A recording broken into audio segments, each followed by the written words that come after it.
саламатсызбы? Саламатсызбы. Мына биздин ушу чакыруубузга макул болуп маекке келип бергениңизге ыраазычылык билдирем алгач. Мына 21 саясий партия жогорку кеңешке депутаттыкка талапкер катары өзлөрүнүн мүчөлөрү менен баратат. 21 саясий партия бир мандаттуу округдан шайланууга даяр турган талапкерликтен сырткары. Ошондо мына биздин баамыбызга караганда ошо Багыт саясий партиясында ар бир кесиптин ээлери, жаштар куралганын көрүп атабыз. Мына өзүңүз ушу медицина кызматкери катары каттоодо туруп атасыз. Эң болду ушул партия жөнүндө сураган мурда ушу мен Кыргызстандагы медицина тармагы кандай, калктын саламаттыгын сактоо иши кандай болууда деген суроо менен кайрылып турат. Рахмат. Саламатсыздарбы, урматтуу кыргыз калкым. Ушул Багыт партиясы менен чогуу мен дагы жогорку кеңешке өзүм талапкерлигимди коюп аткан себебим биз 30 жылдан бери келаткан политиканын негизинде биздин медицинанын абалын мен азыр өтө мындай адам ыйлай турган абалда деп айтат элем да. Себеби былтыр ковид пандемиясы башталганда бул бизди перед фактом деп коет, ошондой абалга ушунчалык баягы высокая технология деп коет, жогорку технологиянын жок экендигинен байланыштуу, квантовая технологияден бул өнүккөн өлкөлөрдө бар болсо дагы бизде ошол жок экенине байланыштуу өтө көп өлүмгө алып келди да. Менин жүрөгүмдү ооруткан ошол мамлекет өзүнүн медицинасын биринчи орунга койбой ушу 30 жылдан берки түшүрүп койгон абалы да. Ал эмес ушу врачтарды сиз менен камсыз кылуудагы ал эмес, ушу эң элементарный нерсе менен да камсыз кыла алышкан жок. Анан кайрылган бейтаптардын кырылганы мени аябай өкүндүрдү да. Себеби бизде технология жок болгондон ушулардын өпкөсүн тезинен кайра калыбына келтире турган бизде технологиянын жоктугу. Бирок ушул технология башка өнүккөн өлкөлөрдө бар. Андан сырткары өтө өкүндүргөн нерсе бул врачтардын каза болгону. Анан ошолорго кам көргөн мамлекеттин абалы ушунчалык бир айткандай ушу ыйлай турган гана абалга келип калган экен. Бирок 30 жылдын ичинде ушу врачтардын жогорку кеңештен ушу медицина үчүн күйүп, ошол үчүн күрөшкөн врачтарды көргөн жокмун. Мени да мисалы үчүн курсташтарым аябай жакшы жогорку квалификациядагы врачтар бар, бирок алар дагы ал жака барганга эч кандай мындай көңүлү жок экен. Себеби ал жакта эч кандай эч нерсени өзгөрткөнгө эч кандай күчү жетпейт дагы, алар бесполезно деп ойлошот да. Ошон үчүн мүмкүн эмес депчи. Себеби эч кандай медицинаны колдогон бизде политика жок Кыргызстандачы, саясат жок. Себеби деген бардык өнүккөн өлкөлөрдүн политикасын карап көрсөк, медицина эң биринчи орунда туруш керек. Калктын саламаттыгы эң биринчи орунда туруш керек. Себеби деген калк ошол мамлекетти түзүп турган калк. Ошол калктын саламаттыгы болбосо, мамлекет өзү эле жок болуп кетет. Мындан сырткары мен да бир статистиканы айтып кетейин. Дүйнө жүзүндө жүрөк кан тамыр оорулары боюнча Кыргызстан биринчи орунда турат. Бул эмне деген баягы шокирующий статистика. Себеби деген статистика боюнча мен цифрасын азыр айта албасам дагы, бирок именно биз ушу мен кардиология боюнча да окууга өткөндө именно ошол мени шокировать эткен да, биринчи орунда турат экенбиз. Себеби бул эмне үчүн жүрөк кан тамыр оорулары биринчи орунда турат? Стресс, кымбатчылык, врачтардын үйлөрү жок, иштеп атышат. Аларда обеспечение жок, мамлекет тарабынан такыр каралбайт. Алардын зарплатасы эң төмөн. Бул зарплатага жашаганга таптакыр мүмкүн эмес, үйлө бакканга таптакыр мүмкүн эмес. Биздин медицинадагы ошо кадрларды өстүргөнгө мамлекет кызыктар эмес. Башка мамлекеттерге баягы обмен опытами деп коет, ошентип жибербейт, акча бөлбөйт. Андан сырткары биздин медицинанын высокая технология деген жогорку технологиянын жоктугу. Былтыр ушу Октябрь революциясынан бир мисал келтирип кетейин. 30 бала көзүнө ок тийип, ошол биздин офтальмологиянын немесине, врачтардын баарына кайрылып чыктык. Бүт Кыргызстан боюнча жана лазерный диагностика бар экен.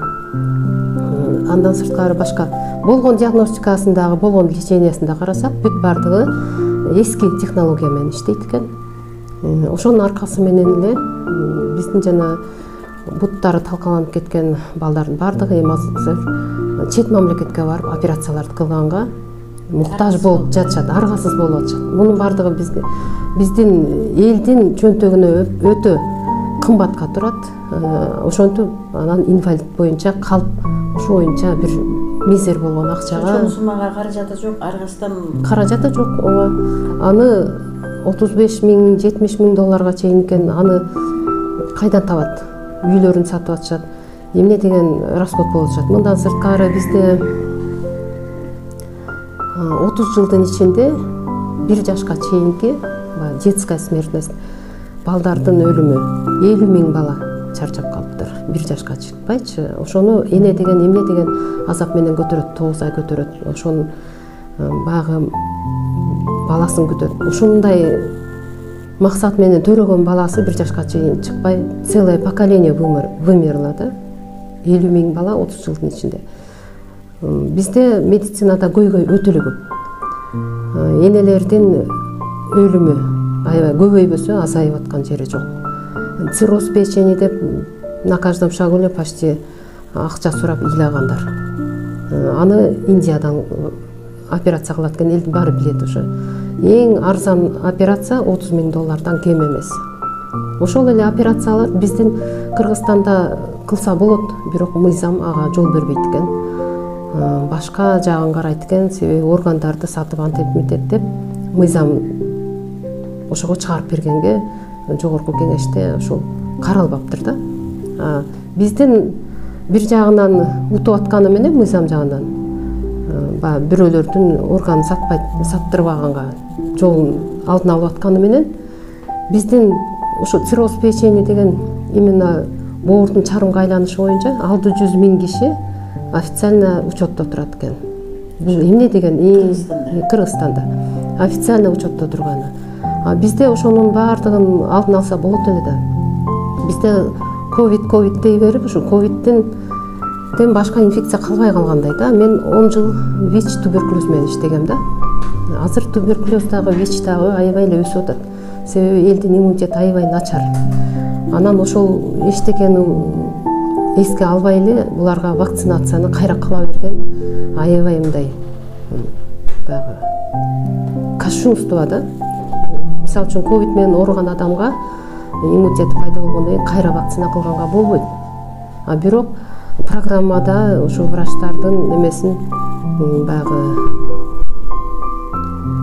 правовой өзүнүн эмеси бар да, укугу бар да, ошону ачык айткангачы. Бирок биздин медицинада ошо цензура деген дагы ошо сөз сүйлөтпөй ушинтип запрет кылып баардык нерсени ачык айтканга тыюу салуу менен көп адамдар жөн эле лишний раз эмени вакцинация алып атышат да. Ошонун баарын ачык айтып эле биз демократический өлкөдө жашап атабыз да, демократия деп коебуз, бирок демократия анчалык уровеньде болгон жер жок медицинада. Анан суицид азыр актуальный кайра көп болуп атат. Бул суицидтин эң негизги причинасы бул микро-макроэлементтердин жетишпестиги да. Мен өзүм психонарколог болуп да иштегем. Эпилепсия болгон балдар, эпилептический статустагы бейтаптарды дагы ушу микро-макроэлемент берип отуруп эле көп последствияларынан сактап калган учурлар көп кездешкен. Суицидтин алдын алса болот. Себеби деген йод жетпегенден ушул ооруга алып келет да, йод жетпесе. Анан биздикиде эмне суицидти деген психотропный дарыларды берип кайра подавлять этип ал эч качан жардам бербейт да. бизде эң бир кризис болуп аткан бул психологдордун жетишсиздиги. Ковидтен кийинки полиорганная недостаточность деп коет. Ошондон кийинки дагы реабилитация жок бизде. Жарым жан болуп калып атат ковид менен ооругандан кийин. Суицидтен кийин дарыларды берип койгондон кийин эч кандай восстановление жок, реабилитация жок.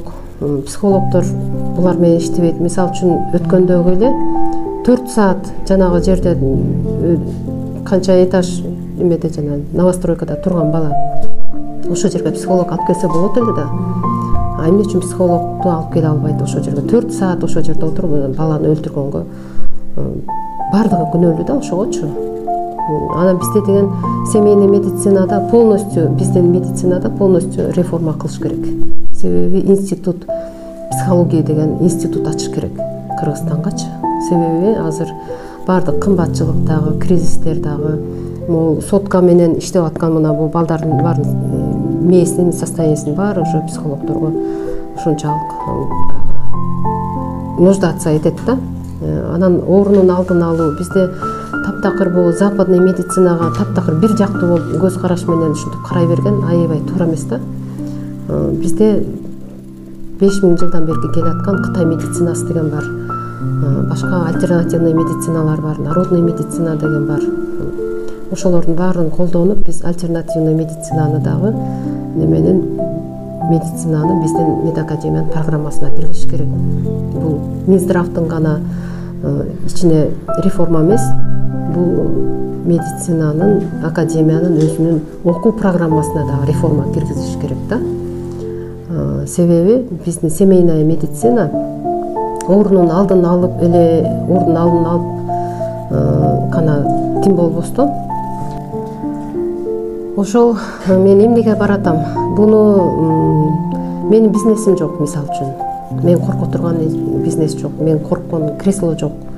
Мен коркпой айтпасам, бул көйгөйдү менден башка эч ким айтпайт деп ойлодум да. Себеби жогорку кеңешке акчалуулар барат экен, өзүнүн бизнесин кылат экен, фармакология болобу, медицина болобу, өзүнүн монополиясын кылат экен. Мен именно калктын ден соолугунун чындап оңолушун каалайм. Чындап ошол мыйзамдардын иштешин каалайм. Бардык медицинадагы мыйзамдар эчтеке иштебейт бизде.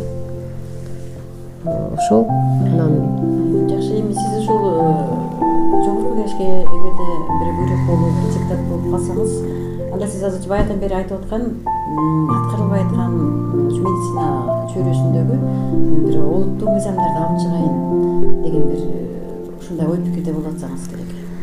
Ооба, себеби мамлекет кайсы убакытта өнүгөт? Эгерде мамлекеттин калкынын ден соолугу таза болсо, генофонду таза болсо, мамлекет ошо калкына кам көрсө, ошонун ден соолугуна, ошонун бакубатчылыгына, ошонун кыйналбай жашаганына, жакшы жашаганына, стресс болбогонуна, ошо бардык жагынан кам көрсө, анан кийин өзгөчө ден соолугун биринчи орунга койгондо гана бардык тармак жактан ошондо гана мамлекет өнүгөт деп ойлойм. Анан мен эң бир ошо биздин коллегаларга дагы бардыгына айтып кетүүсүн нерсем, врачтарга ушу ден соолугун, адамдын ден соолугун оорутпаган үчүн төлөнүш керек да. Оорутпаган үчүн. Эртеден кечке отуруп ошо бир эле кабинетте отуруп деле айла кылган дарыгерлер бар да. Анан сиз жанагындай туура маселени бир ошо ой жүгүрүп атканыңыз абдан туура. Бирок ошо кабыл алынабы, ошону ким кандай карайт? Жогору жактан кандай кабылдайт деген да суроо бар. Жогору жактан ушул башка өнүккөн мамлекеттердин программасын, мамлекеттин ошо калкка кам көргөн, ден соолугуна кам көргөн программасы даяр эле. Бул квантовая технология, диагностика на расстоянии деп коет да. Ошолорду оорунун алдын ала турган болсо, ден соолугу таза болсо, анан кийин Азыр эми мына сиз абдан жакшы маселелерди айтып келдиңиз. Эгерде сиз депутат болуп калсаңыз, ушу барып калсаңыз, биз ушул маселелерди көтөрөт деп чечти болуп туралы. Анан дагы бир маселе, сиз эмне үчүн ушу Багыт партиясы менен талапкер болуп катталып баратасыз? Андан башка да 20 партия бар. Багыт партиясы менен бараткан себебим бул жаңы партия. Анан багып партиясында ошо моунча чоң акча алып келесиң деген биз көтөрө албай турган акчаны айткан адамдар жок экен. Бул жерде жалаң жаштар экен. Ушу кыргыз мамлекети бутуна туруп кетсе экен деп ушу башка чет мамлекетте иштеп келген тажрыйбалуу адистер бар экен. Анан ошолор мени колдоп, эже сиздин программаңыз жакшы экен, сиз да бизге кошулуңуз деп айтканда мен бир чети таң калып анан кошулдум да. Себеби кубандым. Анан мен эч качан ойлогон эмесмин. Ушинтип мен өзүмдүн талапкерлигимди коем депчи. Себеби мени кимге айтпайын, баягы кайрылып көргөм, мен чоңдорго баарына кайрылып көргөм, эч ким уккан эмес, мен эч ким укпайт деген мааниде эле буга чейин үмүтүмдү үзүп койгом. Анан мындай мүмкүнчүлүк ушу жаштардын арасында мени колдогонуна рахмат. Мен дагы ошо үмүтүм чоң. Ошол жака барып калсак бир чоң көйгөйлөр чечилет деп, биздин особенно бул медицинада полностью реформа болот деп ишенем. Эми таза шайлоо болот деген ойдосузбу быйыл ушу жолу? Эми таза шайлоо болот деген үмүттөмүн, себеби баягы ар бир кандидаттын өзүнүн чогулткан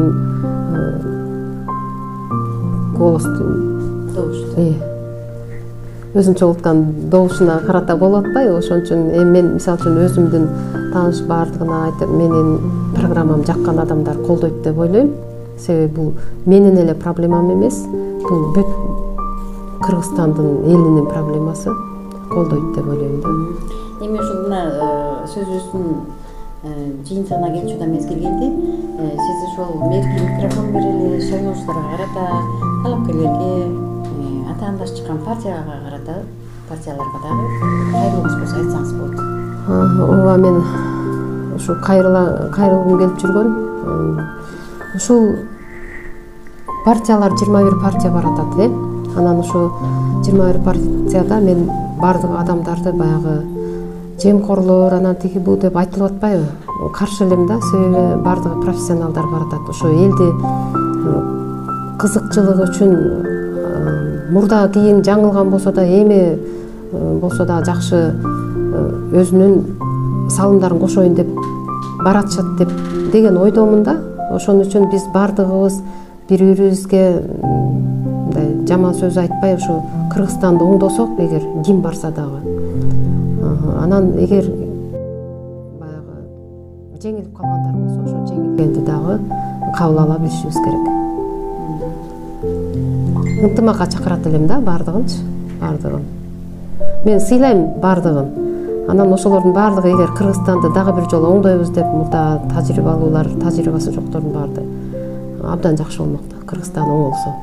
Негизинен чындап келгенде эл үчүн күйгөн, чындап татыктуусу тандалса деген ойдо болуп турабыз. Ооба, татыктуусу тандалса, анан мен дагы бир айта турган нерсе, ушу 30 жылдын ичинде мамлекетти өнүктүрө албаган адамдар кайра ошол попытканы кылбай эле койсо деп ойлойт элем да. Себеби бир жаңылган адам ушу 30 жылдан бери оңолтурбай койгон өзүнүн ошибкаларын мойнуна алса дейт элем да.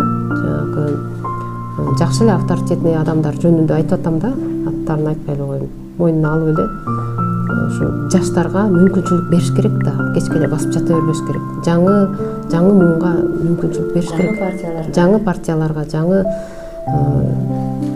кесипкөй тажрыйбалуу адамдарга мүмкүнчүлүк бериш керек. Аларды да көрүш керек да. Маек Курбергенов, сизге чоң рахмат, ийгилик каалайбыз. Чоң рахмат.